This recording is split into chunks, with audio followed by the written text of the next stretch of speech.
样。嫂嫂，我同父亲说好了，夜里我陪着祖母。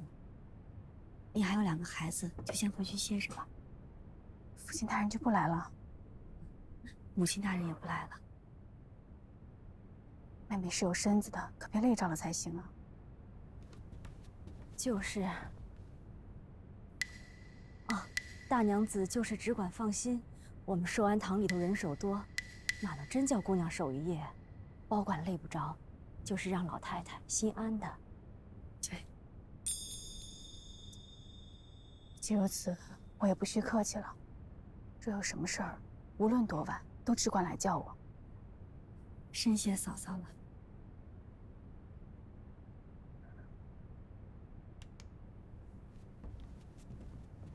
劳烦了。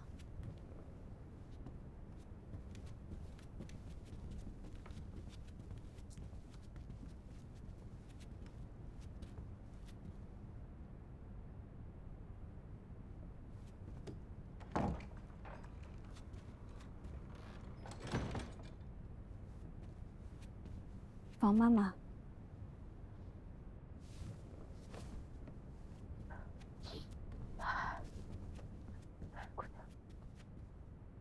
房妈妈，把寿安堂里外都关严实了，不许人随意走动打听，谁来谁去，都必须要有名目人数。哎，是。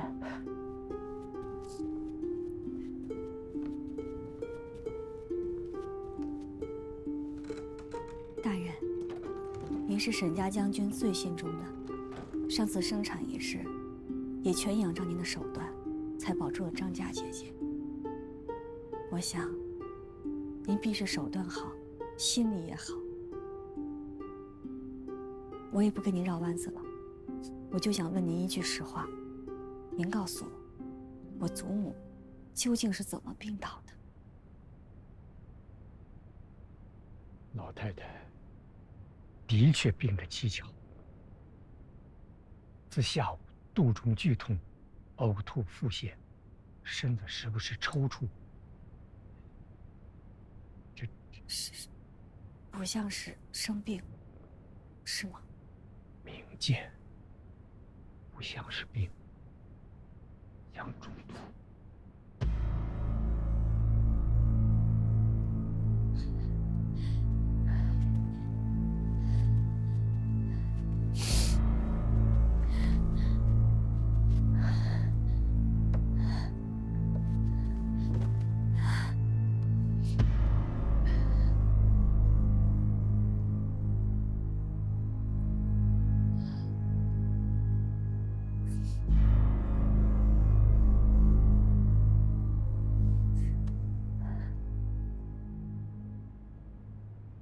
祖母今日吃了什么，喝了什么，穿了什么？老太太今日只吃了早饭、午饭，用的不多，剩下的都到了泔水桶，线下都还在，只是那味道，这还是咱们厨房做的那些。姑娘，你知道，我们老太太遵道数十年，从不贪食贪凉，每一口都记着的。这厨房里头也都是些用了几十年的人，身家性命都在院子里。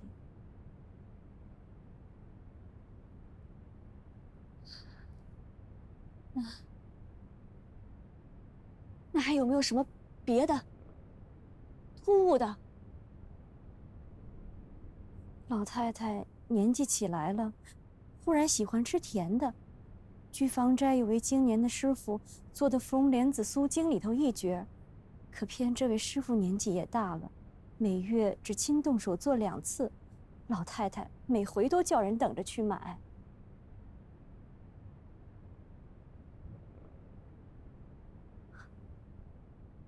说呀，说下去啊！姑娘知道，全根最听老太太这位太祖母的话。老太太说，全根大了，该10里了，便叫她每日都去给大娘子请安。大娘子很是感激老太太，便使唤人天不亮就等在聚芳斋门口买热腾腾的果子来孝敬老太太。所以，这次也是大娘子送的。可这都好几个月了，也从没出过错儿啊！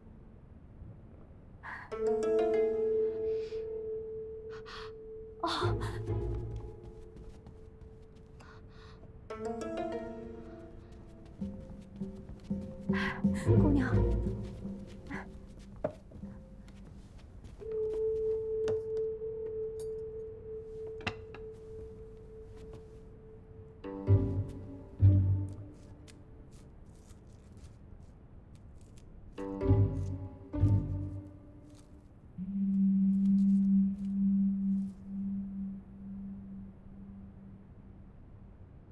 这瞧着应该不是他娘子。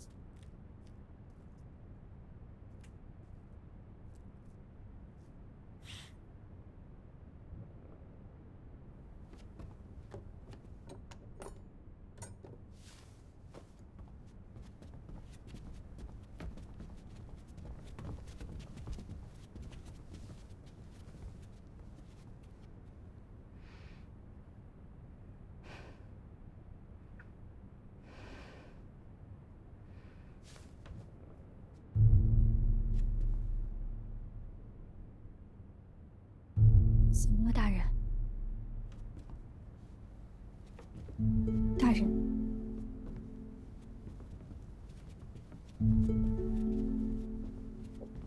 好厉害的心机呀！银杏芽，什么？银杏可食，可银杏芽不可食，所以算起来不是下毒，银针插不出来。然则把银杏芽里提取汁液，数十斤汁液炼成浓浓少许，便可致人性命。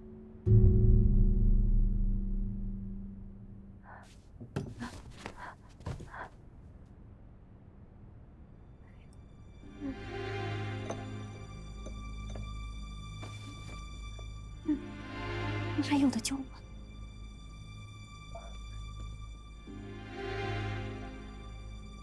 亏得老太太未吃下许多呀，倘若再多进些，连大罗神剑也难救了。眼下，你以药物催吐，再以扎针提神护着心气，随后才能以汤药去毒。那是还有的救啊！老太太年纪大了，身子骨不如年轻人壮实，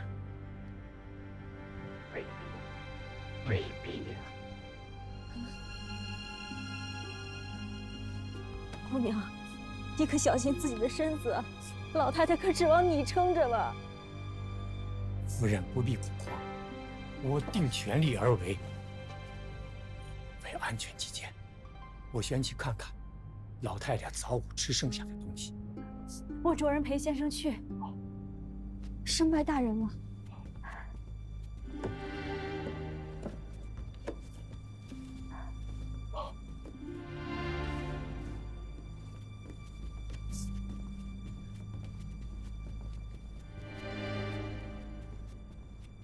小桃，哎，圣府有几扇门，你知道吗？知道，前大门、后大门、前门旁的侧门、西边走车马的侧门，后头池子旁边花园尽头处还有一扇小门。啊，东边花园里头还有2个狗洞。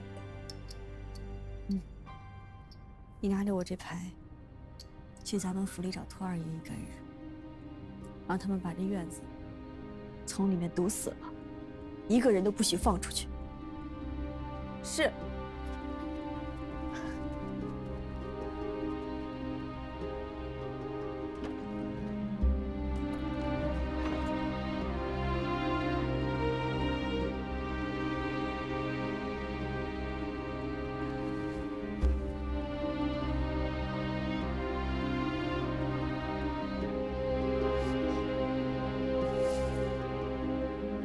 这王八蛋！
什么意思啊？不让出也不让进的，还敢打人！主君要去上朝啊！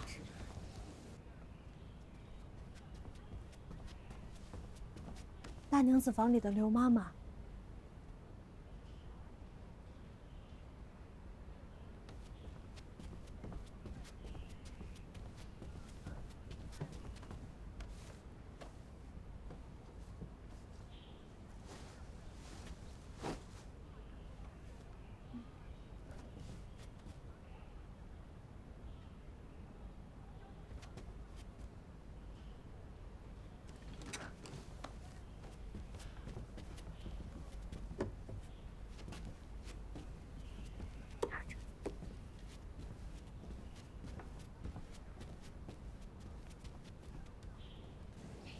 知道，六姑娘，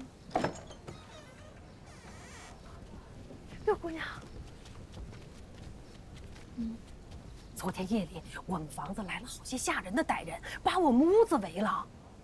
您方才说，我父亲要上朝，是啊，那就是说我父亲在大娘子屋里歇着了。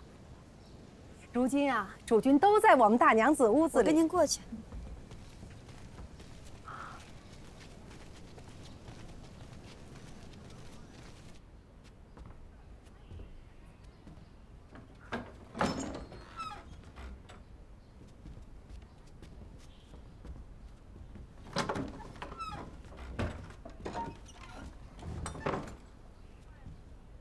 你这做的什么混账事？居然叫人将家里团团围住，不许进出，稍有不肯的，居然还打人！这事儿要传出去，咱们盛家在外头如何立足？啊，这自己的女儿把家给围了，真是旷古奇闻呢！这是。父亲现在还惦记着面子呢。我还得上朝呢。您昨日不是说告假一日也无妨吗？父亲您放心，我已经叫人替您去告假了。嗯。就说家中老母亲疾病，父亲忧思如焚，在家侍候。父亲素来勤勉，从无一日告假。这事若传出去，人家也只会说您弑母至孝、至纯至善，这对您的官声可是大大的有益呀。这么说也不错。可你把一家子都围起来，你究竟要做什么呀？防止府里有人通风报信。什么通风报信？下毒。什么？你胡说什么呢？你是说老太太她是？这怎么可能呢？这一家子，这满院子都是一家子人，怎么可能呢？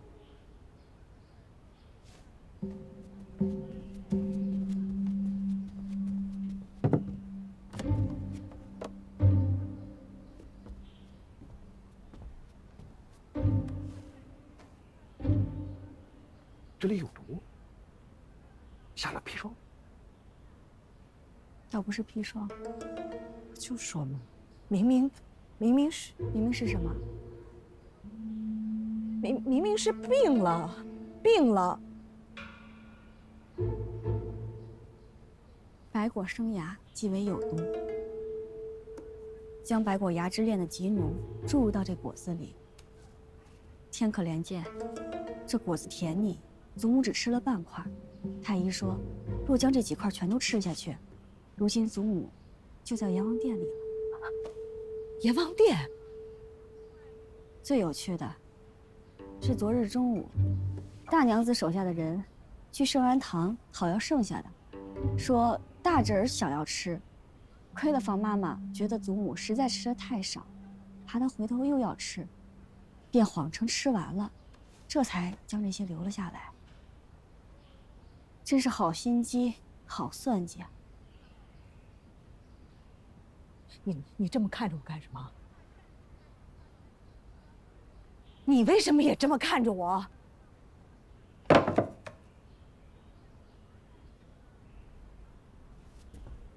当初那么多人还夸你，说你天不亮就让人去给老太太买糕点孝敬她，你还想推脱什么呀？快说！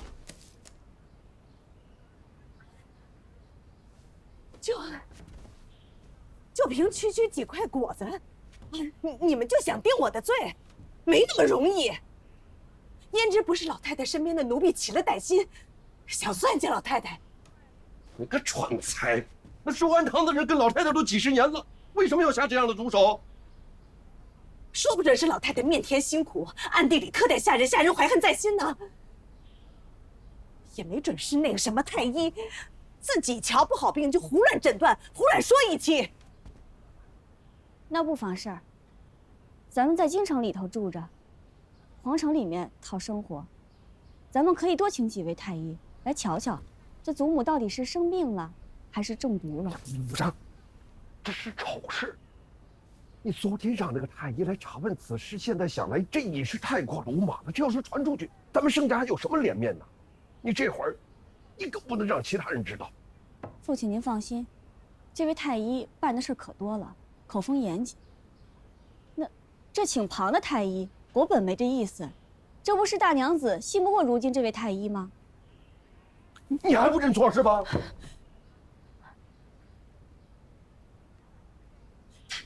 他就是年纪大了，贪嘴吃了生涯的白果，身子不好。哦，你们就拿这几个糕饼来污蔑我，要我认，除非我死。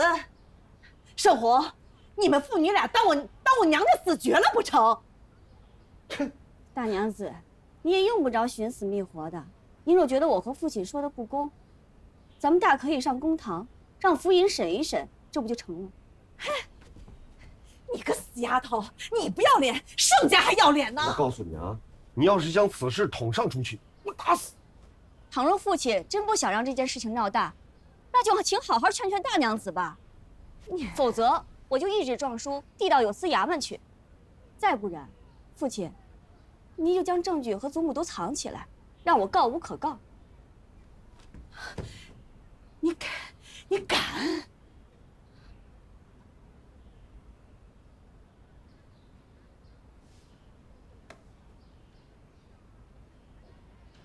孩子，我知道你想替你的祖母出气，我体谅你的用心。可咱们一家子骨肉啊，干嘛要把这个事情闹绝呢？咱们关上门慢慢查啊。查清楚了，我绝不姑息。一家子骨肉，爹，这一宅子都是骨肉，都是至亲，唯独除了祖母。父亲，您和我是父女骨肉，我和兄姐是手足骨肉，大娘子和嫂嫂生的是盛家的骨肉。可是祖母她没有骨肉，父亲你也不是她亲生的，大哥哥大姐姐还有我们几个都不是她的血脉。大娘子有娘家人出头，可祖母呢？祖母当初为了您的前程，不肯让娘家将庶女嫁过来，被娘家憎恶，她是为了咱们盛家与侯府断了关系的。这下毒的人也是料定此事，于是父亲心里就想，是呀，咱们盛家如日中天，怎么就能为了这点小事儿就闹翻了天呢？对吧？你怎么打侯爵夫人呢？忤逆不孝的东西，我想打便打。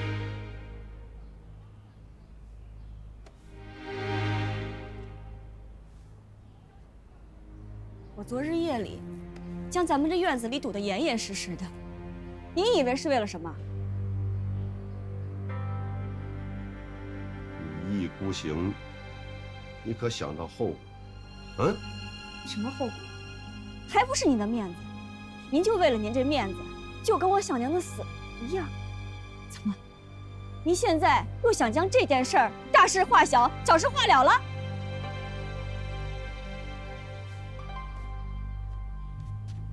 我养的这女儿真是有能耐呀！啊，忤逆生父！我告诉你，从今往后，我没你这样的女儿。我早就想明白了。从今日以后，就算您不认我了，就算我将这全家都得罪干净了，将来再也无娘家可依，什么尊贵荣耀，什么官人诰命，我全都不要了。我就要一个公道，我只要求还祖母一个公道。疯了！你疯了。现在就2条路，要么大娘子，您赶紧把这事儿交代清楚了；要么我就去胶东文谷，去开封府鸣冤，你们看着办吧。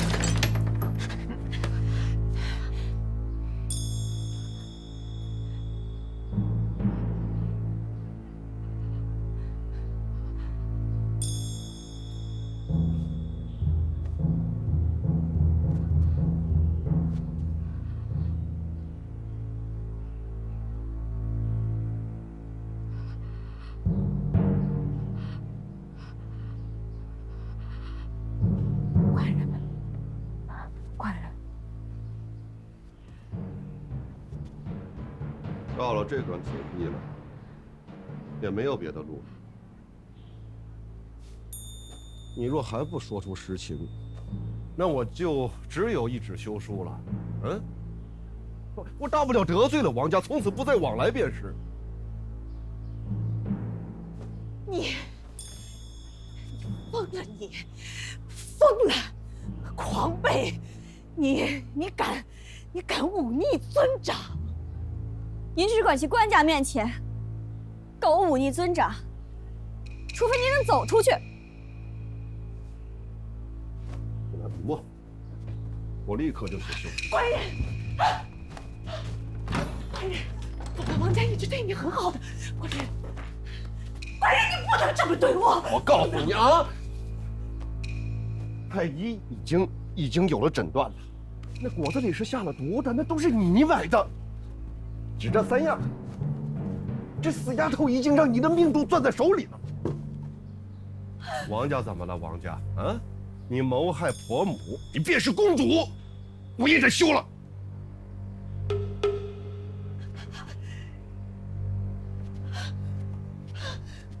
我父亲配享太庙，你敢休我？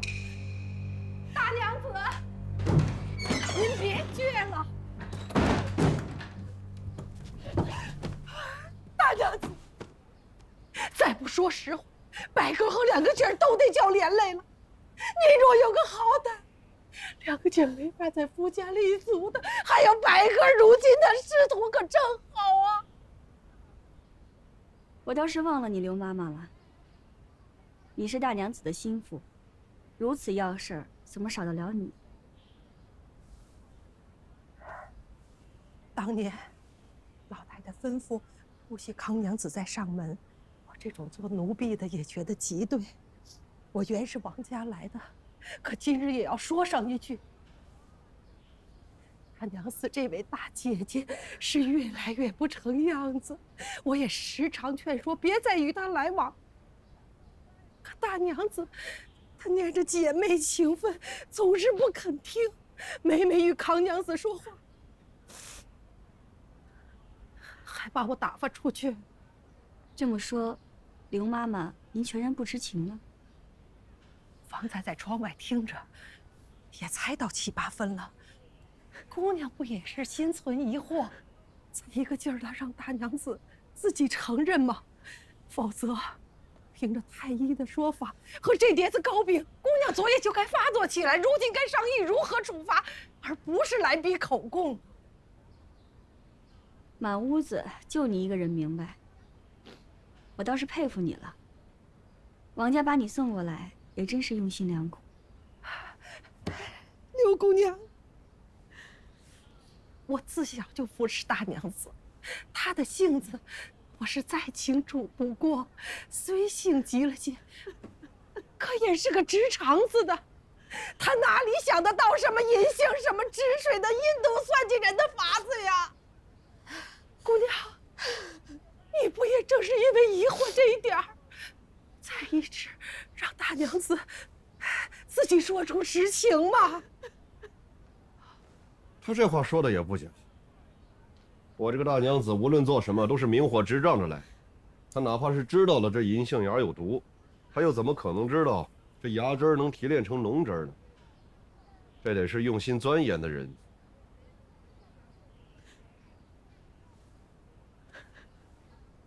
姑娘，姑娘，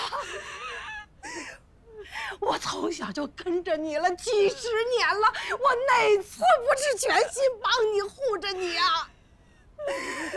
你就说了吧，反正就是想冤死你，你就说了吧，不为着旁人，就为着咱们的哥和姐儿吧，姑娘。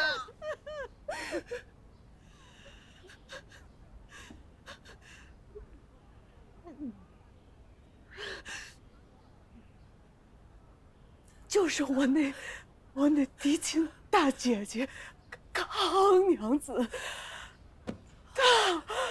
她说我让老太太治得死死的，动辄斥责处罚，如今管家的权都没了，儿媳妇都能栽到我脸上来了，实在活得窝囊。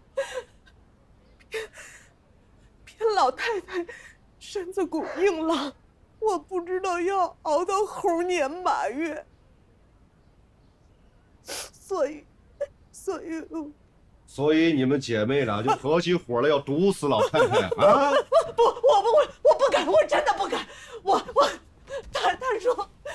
他说，只要老太太身子虚弱些，3不5时的缠绵病榻，没力气管这管那，我就能当家做主了。糊涂，你真是糊涂，你个蠢货！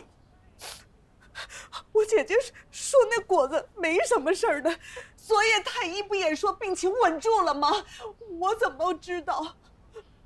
大娘子，你真是糊涂呀！你有没有想过，长柏哥哥的儿子，您的亲孙子，他可是时时都去祖母那儿玩耍。若祖母心疼他，真掰一块给他吃，那全哥如今还能有气儿吗？她是我亲姐姐，她不会的。哎呀，那是大娘子你的孙子，又不是她的孙子，她哪里会放在心上啊？就算卷哥出了什么事儿，难道大娘子还能去与他对峙不成？只有他拿捏你的份儿。他就等着祖母亡故，大娘子您执掌全家。他握着你杀婆母的把柄，要你给什么你不给，办什么事儿你不办，你办不了的事情，他自然逼着你去找长柏哥哥去办，给不了的东西，他让你找华兰姐姐去要，到时候大娘子和咱们盛家，不就被他随便拿捏了吗？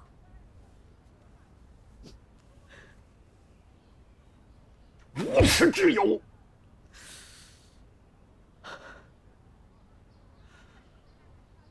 什么人了？啊！救命！快来人呐！来人呐！快来人呐！给我张开！涂二爷，这婆娘想钻狗洞出去！你这是干什么？快将他放开我！进去给姑娘看看。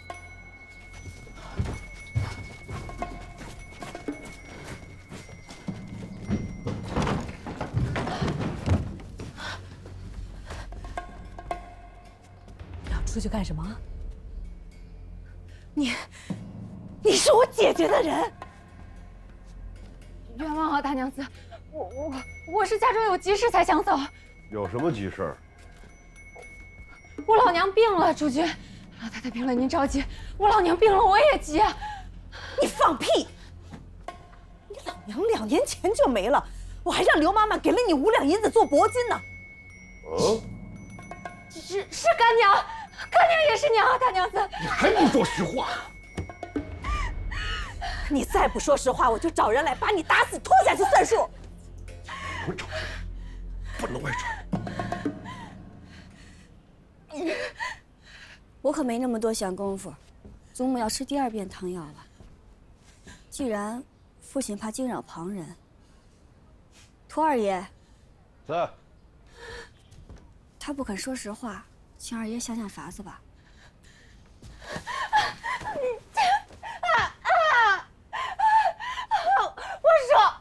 我说，是康娘子，就是他多给了我一些银子，叫我把府里的事告诉他。前日他来府中和大娘子姐妹相见，说了半晌话，我已经又多给了些，让我无论有任何风吹草动，立刻报给他。东西。托儿爷，你把他看管好了，不要让任何人接近他，也别走失了他。是。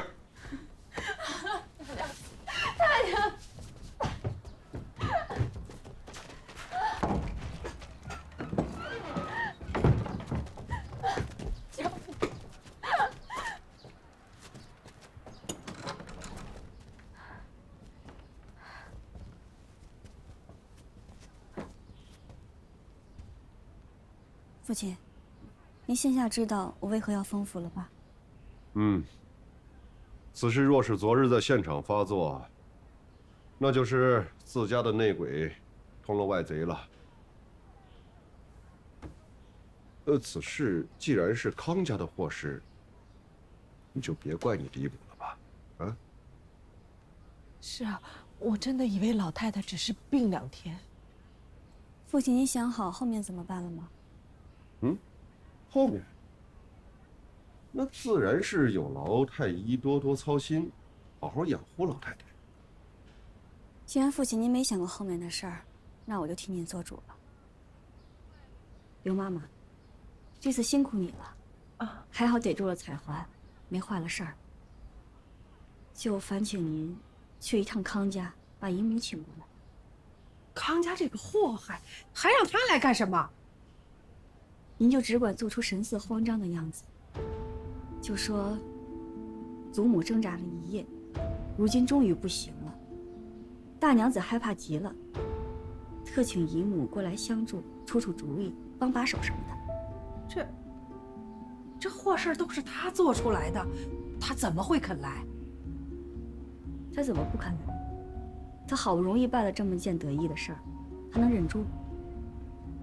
您赶紧去吧，不然这套说辞就没用了。是。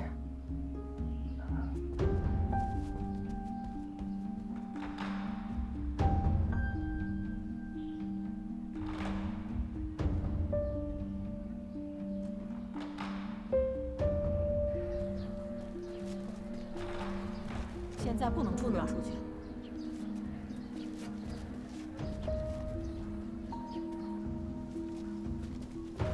何必诓人呢？你直接找他们康家理论便是。倘若事情属实，那康家，哦不，王家难道肯把人交出来？想来爹爹也不肯真的告到官府去，求个明正典刑的。到时候总不能咱们领着人打上门去吧？父亲，咱们家中基业做到如今不容易，都是祖上庇佑。父亲升任四品，家里姐妹几个也都嫁得不错。二哥哥长柏仕途通达，三哥哥自打收了心，登榜指日可待。咱们盛家如此大好前途，难道要毁在康义母这个疯婆子手上吗？你这话说的对，咱家苦苦经营，还有了这番事业，万不能折损。所以啊，就把人要过来，捏在我们自己手里，无论怎么处置，我们都自己说了算。什么？你还想怎么处置？你要了你的姨母的命。爹爹，您放心，女儿不会给您添麻烦的，我会把人提到外头去杀。什么？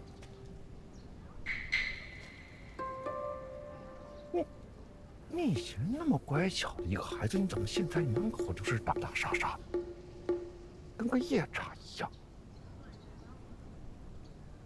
是啊，这是为什么呢？天哪！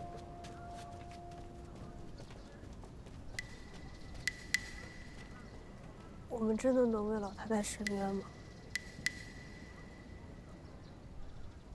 这世上人与人之间，往往是看谁比谁豁得出去。父亲、大娘子、康家、王家，他们谁都不敢豁出去。可是我敢。方才老太太又吐了一回，看着伤心，不过吐了以后，反倒是躺着安稳些，呼吸也顺了。嗯，他醒过没有？没有。待会儿太医回来，你们好生伺候着。姑娘放心，我们心里都知道。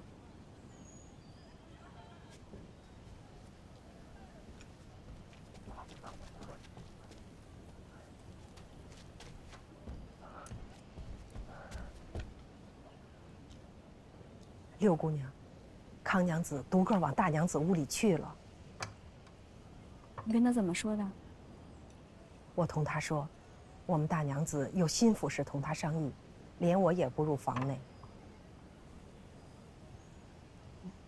刘妈妈，辛苦你了，你是个真心心疼她的。不敢当姑娘的夸奖，奴婢只是尽心罢了。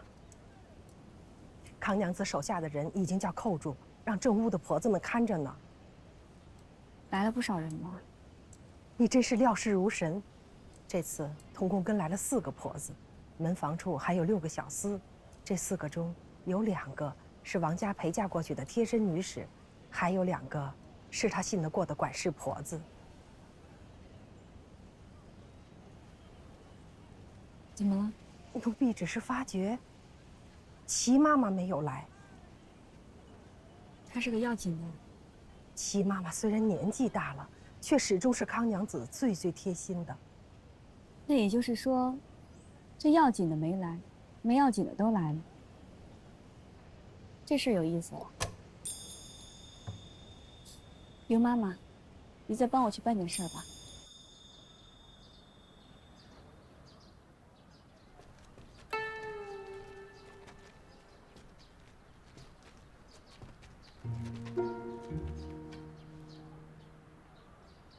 今日屋前屋后都没有人，足见你们是用心的。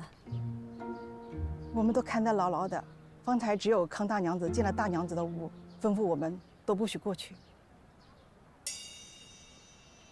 你们是机灵的，2位大娘子自是有话说，可千万别寻着不安分的，非要听个一星半爪的，反而害了自己。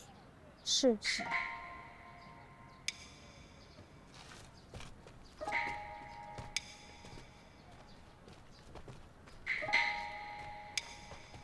姐姐的心肝难道是黑的？那到底是一条人命啊！可是你每日跟我哭哭啼啼的，说你婆婆压得你都喘不上气儿来，还让你跪到屋门口。这会儿你倒跟我装起孝道来了。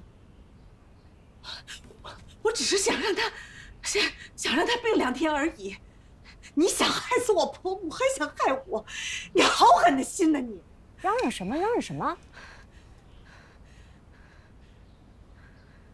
我告诉你啊，药是你下的，我手上可干净得很。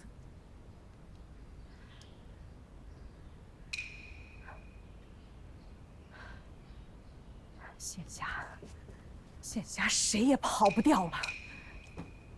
说什么混话呢？他是说，你既已落到了我手里，就别想撇干净了。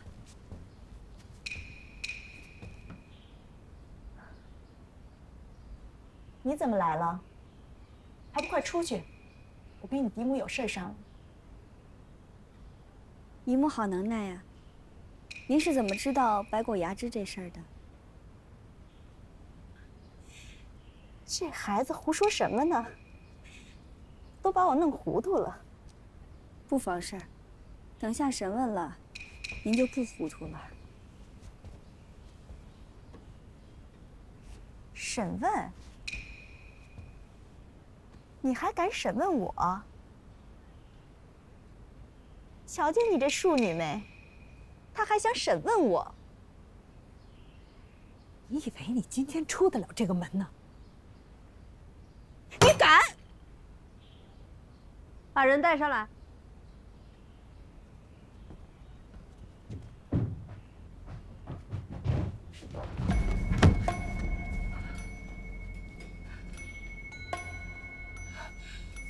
刘姑娘，就是他，就是他，是他告诉我，说大娘子只少爱刘妈妈一个人，我这辈子也混不出头来，所以他就给了我一笔钱，让我做他的眼线，把府里大大小小的事儿都告诉他。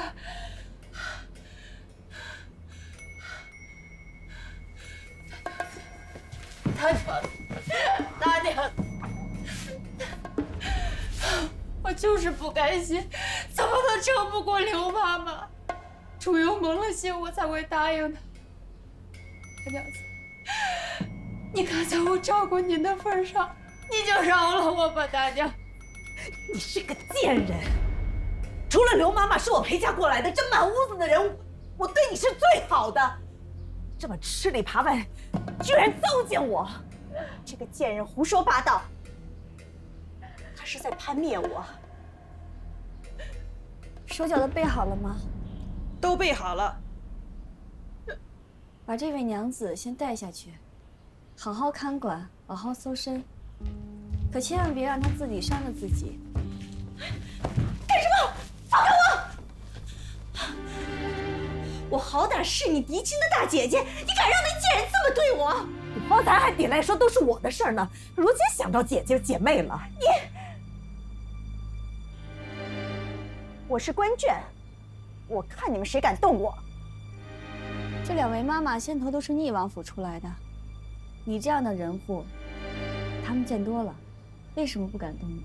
你这个小贱人！我夫家杨家都是人，放开我！放开我！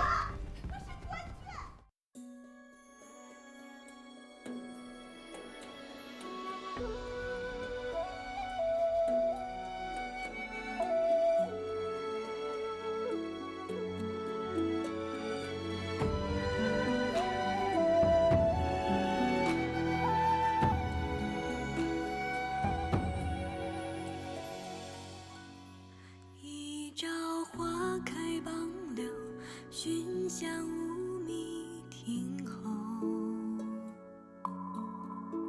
纵饮朝霞半日晖，风雨捉不透。一人共长消瘦，太高冰泪难流。经手送罢莫回首，无语随客头。昨夜一书风骤，浓睡不消残酒。试问钻猎人，却当海棠依旧。知否？知否？应是绿肥红瘦。昨夜一书风骤，浓睡不消残酒。试问卷猎人，却当海棠依旧。知否？知否？应是绿肥红瘦。知否？知否？应是